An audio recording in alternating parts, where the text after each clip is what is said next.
Hi hello नमस्कार. कशा आहात? आशा करते स्वस्त असाल, मस्त असाल, आनंदी असाल आणि नेहमी हसत असाल. तर सगळ्यांचं स्वागत आहे माझ्या भावना कलेक्शन या चॅनलवरती. तर आज मी तुम्हाला सांगणार आहे एक सुंदर आणि छान असा व्हिडिओ तुमच्यासाठी घेऊन आलेले आहे. सगळ्यांना आवडेल असा आणि कुणाकुणाला त्या समस्या येतील त्या पण मला सांगायला विसरू नका. तर बघा, ज्यावेळेस आपण व्यवसाय करतो त्यावेळेस अनेक समस्याला आपल्याला सामोरे जावं लागतं.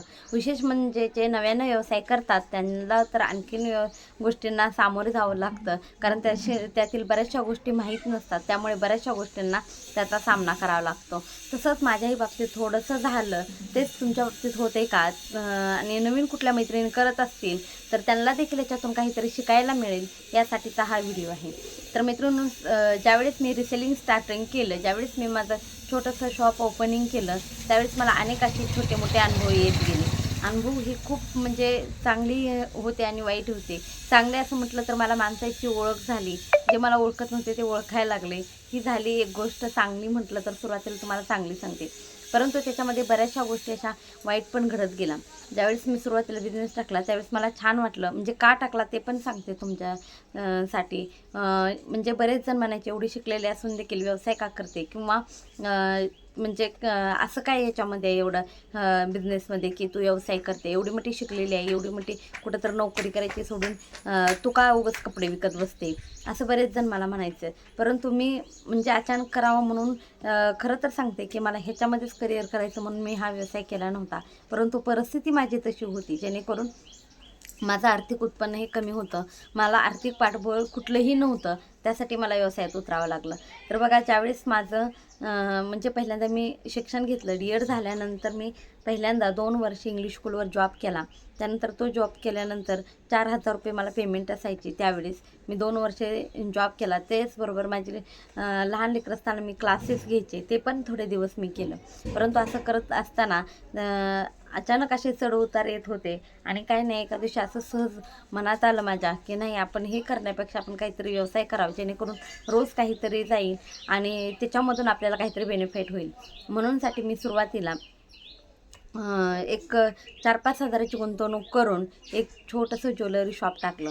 आणि तो करत असताना मला रोज 50-100 असे काहीतरी थोडंफार सेलिंग होऊ लागलं. त्याच्यातून माझा थोडाफार उदरनिर्वाह होऊ लागला. जेणेकरून असं झालं की ज्यावेळेस छोटे छोटे कस्टमर येऊ लागले त्यावेळेस रोजचं 50 असतील, 100 असतील, त्यावेळेस ते 10 वर्षापूर्वी आपल्यासाठी खूप होते. कारण तेवढ्यावर माझी जी दैनंदिन गरज असेल ते भागत होती. त्यामुळे मी ते सुरू केलं. त्यानंतर ते झाल्यानंतर परत चला असंच थोडंसं आर्थिक उत्पन्न झाल्यानंतर थोडंसं बजेट आल्यानंतर मी 21,000पासून आपलं रिसेलिंग क्लॉथिंग सेंटर चालू केलं. हे क्लॉथिंग सेंटर चालू केल्यानंतर मात्र मला जास्त अनुभव आले. पहिले ज्वेलरीचं होतं, परंतु कसं होतं बघा, ज्यावेळेस ग्रामीण भागात असेल तर तुम्हाला उधारीवर बिझनेस करावा लागतो सुरुवातीला. माझंही तसंच झालं. आणखीनही होते, परंतु ज्यावेळेस सुरुवातीला मी केलं त्यावेळेस बरेचसे वाईट अनुभव आले. मग रिसेलिंग केल्यानंतर बरेचसे असं जरी कोणी उधार नेलं तरी मला वाटायचं नाही की हे माणसं आपले पैसे बुडवतील किंवा देणार नाही, किंवा बुडवतील किंवा देणार नाहीत असं मला वाटायचं. म्हणून मी काय करायचं, जे काही नेलेलं असेल, समजा तुम्ही जर म्हणजे कोण 2,000ची कुर्ती असेल, साडी असेल, जे काही खरेदी केलेलं असेल ते मी तुम्हाला द्यायचे. परंतु मी जे तुम्ही नेलेलं आहे ते असं ज्यावेळेस वही असेल, एक उधारीसाठी केलेली वही असेल, त्यावर मी तसं लिहूनच ठेवत नव्हते. समजा तुम्ही 2,000चे कपडे नंतर मी 2,000चे, कारण विश्वास, कारण माणसं कोण कशी आहेत, कोण कशाही वागू शकतात हे माणसाला माहीत नसतं. म्हणूनसाठी मी हे करायचे. म्हणजे उधारी सगळ्यात महत्त्वाचा आणि मोठा मुद्दा कुठला असेल व्यवसायामध्ये, ज्याला मला जास्तीत जास्त सामोरं जावं लागलं ते म्हणजे उधारी. तर बऱ्याच लोकांनी माझे कोण घेऊन गेले आणि ते माझे पैसे बुडवले. त्यांनी म्हणायचे की नाही आम्ही दिलेले, परंतु तो टिपलेले नाहीत वहीवर. म्हणजे आपण शिकलेलं असून आपल्या ध्यानात नसून अडाणी लोक आपल्याला मूर्खात काढतात. परंतु अडाणी लोकांच्या कुठं नादी लागायचं, म्हणूनसाठी मी ते पैसे अक्षरशः सोडून दिले मित्रांनो. कारण खेड्यात बघा कशा असतात, एक बोललं तर बायका 10 बोलून निघतात. त्यांना बोलायचं वगैरे कुठल्याच गोष्टीचं नॉलेज नसतं. म्हणूनसाठी त्या गोष्टी मी पहिल्यांदा त्या गोष्टीचा सामना केला त्या ठिकाणी. नंतर मला एकदा दोनदा मला वाटायचं, आणि पहिल्यांदा जर त्या व्यक्तीने तसं केलं तर ठीक आहे म्हणून मी समजून गेले. आणखीन दुसऱ्यांदा त्या व्यक्तीला मी उधार दिलं गेलं, ही माझी मोठी चूक. दुसऱ्यांदा दिलं, तिसऱ्यांदा दिलं. कारण ज्यावेळेस आपण एखाद्याला म्हणजे वाटायचं नाही बाबा आपला होते बिझनेस, जाऊ द्या, अशा गोष्टीतून मी बघायचे. म्हणजे बिझनेसला बिझनेस रिलेटेड न घेतल्यानं सगळ्यात मोठा मला तो पछतावा झाला. परंतु 2 वर्षानंतर 3 वर्षानंतर मला माणसं समजायला लागली की नाही बाबा, आपल्याला कुठली माणसं चांगल्या प्रकारे आहेत आणि कुठली माणसं नाहीत हे मी ओळखायला शिकले.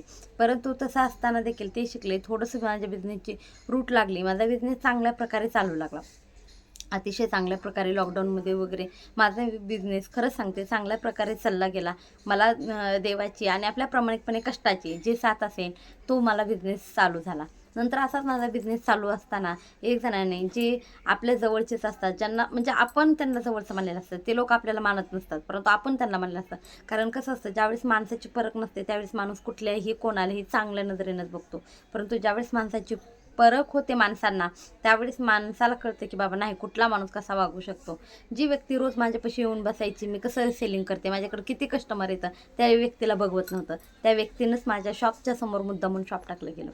परंतु जरी टाकलं तरी देखील मी हार मानली नाही किंवा मी कुठल्याही प्रकारचं टेन्शन घेतलं नाही किंवा मी डिप्रेशनमध्ये गेले नाही. माझा व्यवसाय आहे तसा जिद्दीवरच मी चालू ठेवला, म्हणजे मुद्दामून हिचा. आणि त्यांनी इतकं प्रेशर आणलं, इतकं हे केलं की नाही, हिचा व्यवसाय बंद पडावा यासाठी भरपूर प्रेशर आणलं गेलं. अक्षरशः मला दारामध्ये माझ्या लिंबू मिरच्या टाकते असं देखील आरोप लावला गेला. परंतु ह्या आरोपाला मी सामोरे गेले, कारण मी तसं केलंच नाही. जी ती नेहमी खरेची होत असते आणि कष्टाची होत असते त्यावर माझा विश्वास होता, म्हणूनसाठी मी हा बिझनेस केला. मग मात्र मी गप्प बसले नाही, कारण आता तर मग तर ठरवलं. जरी मला नोकरी करायची इच्छा असते, मी कुठेही CAT देऊन कुठेही जॉबला लागू शकले असते, कुठल्याही इंग्लिश स्कूलवर मी 10 ते 15,000 रुपये कमवू शकले असते. परंतु नाही, ज्या व्यवसायामध्ये आपल्याला लोकांनी जाणून बुजून खाली पाडलं, ज्या व्यवसायामध्ये लोकांनी आपल्याला महाग खेचण्याचा प्रयत्न केला आणि ज्या व्यवसायामध्ये आपल्यावर असे घाणेरडे आरोप लावले गेले, तोच व्यवसाय आपण चांगल्या प्रकारे करून दाखवायचा, यासाठी मी हा व्यवसाय उभा केला. भलेही मला अनेक संकट आले, आर्थिक समस्या असतील, कुठल्याही समस्या असतील, खूप समस्याला मी सामोरे गेले. जे व्यक्ती म्हणजे परत बघा, प्रखरतेने माणसाची जाणीव कशी होत असते, अशा प्रकारच्या समस्या आल्या. परंतु तरी देखील मी हार मानली नाही.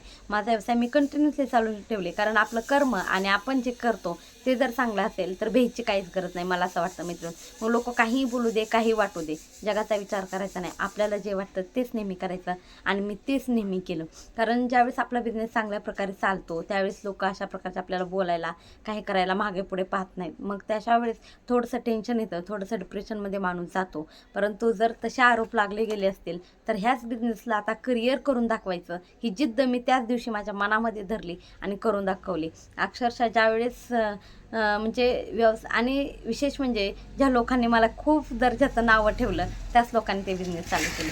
आणि आनंद ह्या गोष्टीचा वाटतो की काय का होईना, आणि तरी देखील एवढे संकट आले तरी देखील मी माझा बिझनेस कमी केला नाही किंवा काय नाही. जे माझे कस्टमर यायचे ते येतात, घेऊन जातात, जे काही व्हायचे ते होते, ऑफलाईनही होतं. त्यानंतर असंच करत करत मी हे पण केलं, म्हणजे थोडे दिवस फेसबुक लाईव्ह वगैरे केले. म्हणजे त्यावेळेस खरंच मला एवढं ज्ञान नव्हतं फेसबुक लाईव्ह कसा घेतात किंवा काय करतात साडी रिसेलिंगसाठी ते. मग म्हटलं काळाबरोबर आपणही जावा. असंच मी बघत असताना मला 1-2 व्हिडिओ दिसले गेले फेसबुकवर की साडी रिसेलिंग करतात, त्यांचे भरपूर असे पार्सल जातात. परंतु ते देखील केलं. परंतु ते केल्यानंतर थोडे दिवस ते केलं सुरुवातीला, त्याच्यामध्ये थोडंसं नॉलेज नव्हतं माझ्याकडे. त्यावेळेस मोबाईल चांगल्या दर्जाचा नव्हता, जे होता ते साधारण होता.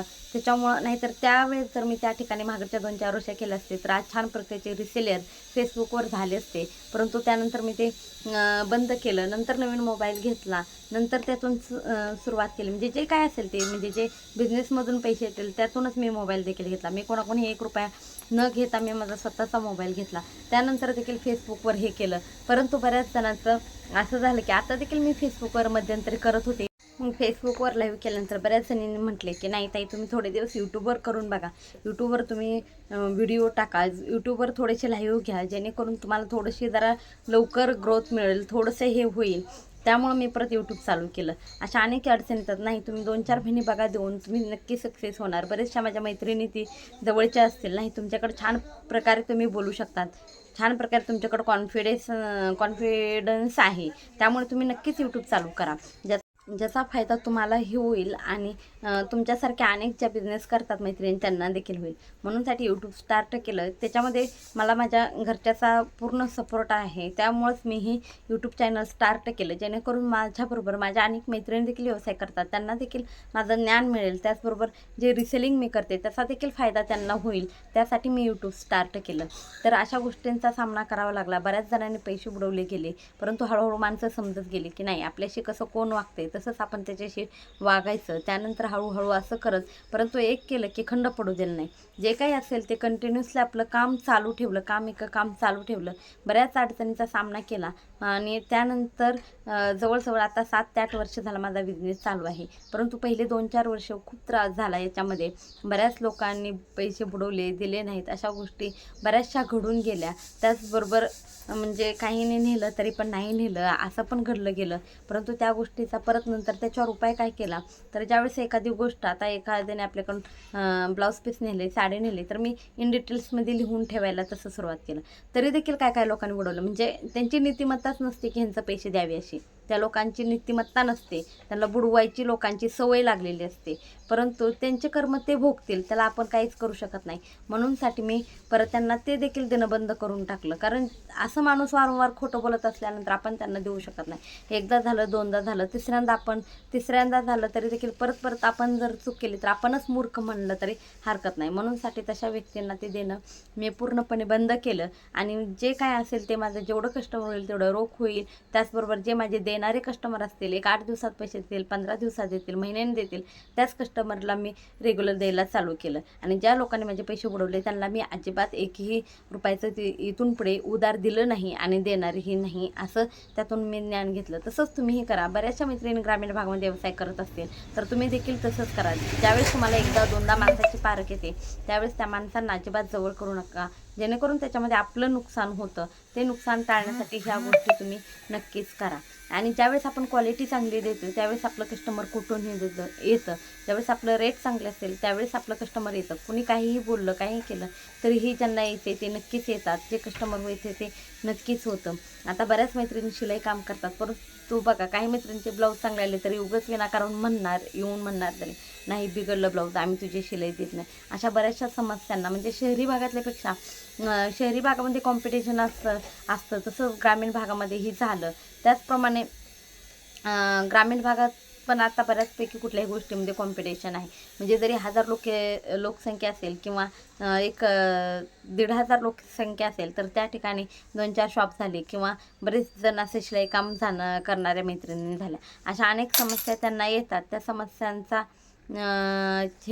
अडचणीवर मात करून आपण आपला व्यवसाय करायचा. परंतु ज्या चुका आपण केलेल्या आहेत त्या चुका पुन्हा पुन्हा आपल्या करायच्या नाहीत आणि होऊ द्यायच्या नाहीत, एवढी मात्र जिम्मेदारी घ्यायची. परंतु एक दिवस आपला बिझनेस चांगल्या प्रकारे चालेल, चांगल्या प्रकारे यशस्वी होईल, या गोष्टीवर ठाम राहून मी माझं करिअर याच्यामध्ये करण्याचं ठरवलेलं आहे. आणि त्यासाठीच आता मी यूट्यूबची साथ घेतलेली आहे आणि त्यामध्ये तुम्ही माझ्या मैत्रिणी नक्कीच मला मदत कराल अशी आशा व्यक्त करते. आणि विशेष म्हणजे बिझनेस करत असताना आणखीन एक गोष्ट नेहमी लक्षात ठेवा, डोक्यावर भर पाणी तोंडात साखर हा जो मंत्र आहे तो कधीही विसरू नका.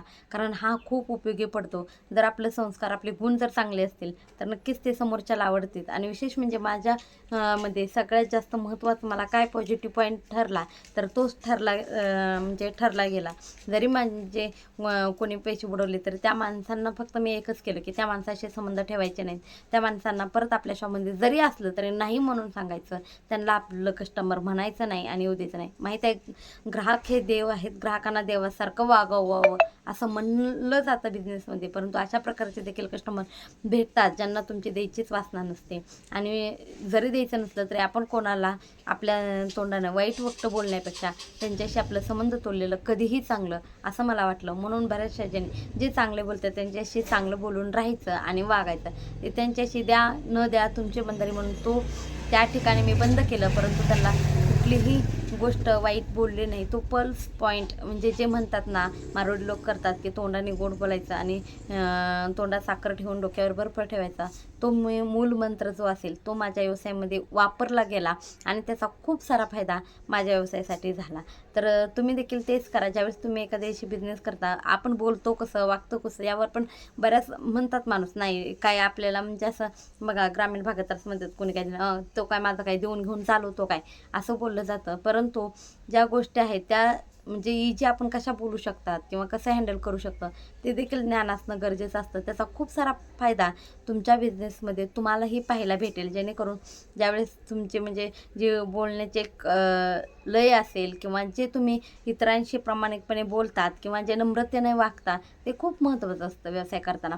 कारण व्यवसाय करणाऱ्याला आज देखील कमी लेखलं जातं. विशेष म्हणजे ग्रामीण भागामध्ये तर खूप कमी लेखलं जातं शहरी भागात, आणि त्यातल्या त्यात लेडीज करत असेल तर तिला तर खूपच कमी लेखलं जातं. जेंट्स करत असेल तर एवढं कोण नाही, परंतु लेडीज जर एखादा व्यवसाय करत असेल तर तिला खूप कमी लेखलं जातं. ह्या गोष्टी मी अनुभवलेल्या आहेत. अक्षरशः पैशासाठी दारोदारी देखील मी हिंडलेले आहे. असं म्हणजे खूप साऱ्या गोष्टींचा सामना करून मी इथपर्यंत आलेले आहे.